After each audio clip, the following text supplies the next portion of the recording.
They're going to start using mixed messages. Right now, come on, usage rates are going to go up. They're going to go through the roof. They're going to be able to get whatever they want. Ask any 14-year-old.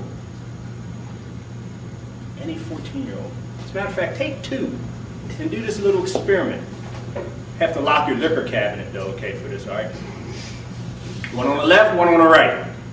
I want you to go get me a 12-pack Bud Light. I want you to go get me a dime bag of marijuana. I can tell you right now who's coming back first. My buddy over here with the Bud Light's got to involve a third party. Like I said, unless he raids your refrigerator or liquor cabinet, okay? This kid here, he probably doesn't have to go any further than the exit because he's going to get on his cell phone or PDA or whatever and text somebody and say, this is what I need. Right there, man. Because the people dealing this stuff, they don't care who they, as long as you got some money in your pocket, you're a customer. You are a customer. A business owner will run the risk of losing their business, and they're typically, today, are not going to sell to a minor. You have some to do. Okay, yeah. But typically, you're not going to have that. And if a young kid comes up to me and says, hey man, will you go in the store and give me a 12-pack of beer? I said, yeah, medical? No. No, no. You have to involve that third party. I like asking young people who do not use, who do not smoke cigarettes, who do not drink alcohol, who do not use drugs, why is it that you don't? Why is it that you don't? Very, very seldom, I can't remember the last kid who said to me, because it's illegal and I might go to jail.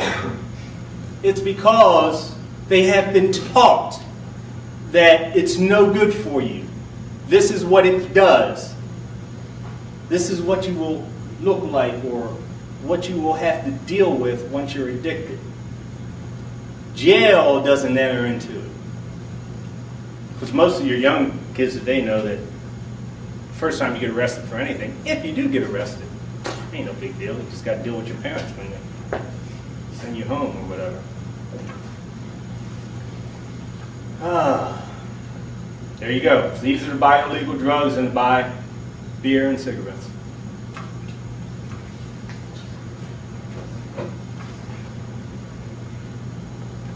Talked a little bit about the Mexico and what it's doing down there, and other nations follow our lead for many different reasons. Many different reasons. Being allies, and there's money tied to it as well. We still, even though we're still deep in that hole we've been digging as far as our economy, what is the debt now? How many trillion? We're still giving money to all these other countries and different things. So you support our efforts, as it relates to our drug policies, and we'll still throw a bone your way. When we change here, when we change our policies here, then you'll see other countries change their policies, and we'll move forward with this issue. So just for the interest of time, I want to get a little bit more and talk about what I mentioned before about this human cost. Institutionalized racism, incarceration rates, people are disenfranchised, treatment.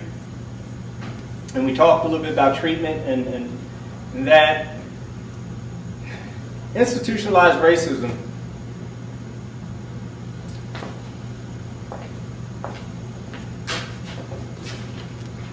see if I had these numbers that I was looking at earlier today. I just want to touch on them real quick. There you go.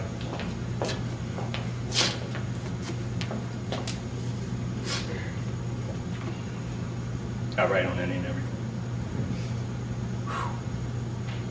Just real quick. Since the 70s, more than 500% rise in incarceration. Since the 70s, a 500% increase in who we put in jail. All right? More than 2.2 million people are in jail. It's a lot of folks. 900,000 plus are African Americans. African Americans are 14% of the population here in this country. 1 in 6 black men have been jailed as of 2001. If the rate continues to grow as it has since the 70s, black men born today will be facing a rate of 1.3 in the very near future. States, as it relates to African Americans versus whites, and Hispanics are now catching up to African Americans as far as incarceration. Iowa, 13.6 to 1. 13.6 African American males go to jail for every 1 white male in Iowa. Not a lot of black males in Iowa. Hawaii is the lowest, 1.9 to 1. 1.9 to 1. Pennsylvania, 9.2 to 1. 9.2 to 1. And that's because of your urban environments. That's where the drug wars are being fought. That's where most of this is taking place, even though we know that drugs are being used throughout the entire United States. Yes? Isn't that because the drugs that supposedly whites use cocaine, but they don't use crack cocaine? And crack cocaine is more prevalent in the cities because you buy the little chunks? Well, and that has a much higher rate, a higher incarceration penalty for crack than it does for regular cocaine. Yes, it relates to weight. Okay, if you had the same amount of weight for each, your criminal penalties are going to be more severe for crack cocaine. And crack cocaine is primarily used in your African American communities in the city. That's where it's usually developed, from powdered form, and then people come into the cities to open their drug markets, buy what they need, and so on. 51% of people convicted on drug charges, 51% are African American. I just wanted to touch on that. And so the institutionalized racism exists. Let's move on. This is a big one with me. Civil rights violations. And I mentioned this earlier. Improperly trained and improperly supervised police officers. This is what you end up with. Violations of the 4th and 5th Amendment. Real quickly, 5th Amendment. People don't know their rights. They don't know that they have the right to keep their mouths zipped and ask for an attorney. And there's some little tricks and ploys that are taking place by our law enforcement folks to manipulate the 5th Amendment. But the 4th Amendment, we have people strip searched in the middle of the streets in Baltimore. Strip search. Nothing found. Last I knew, you needed probable cause to do a search of somebody, other than a pat down for weapons, and that's on the outer clothing. But to actually run my hands through your pockets, to take your jacket off to see what's in there, to check your shirt pocket, to pull your slacks down, I need probable cause. Ideally, what we had tried to teach was to get a search warrant, to involve someone else in making that decision, a judge.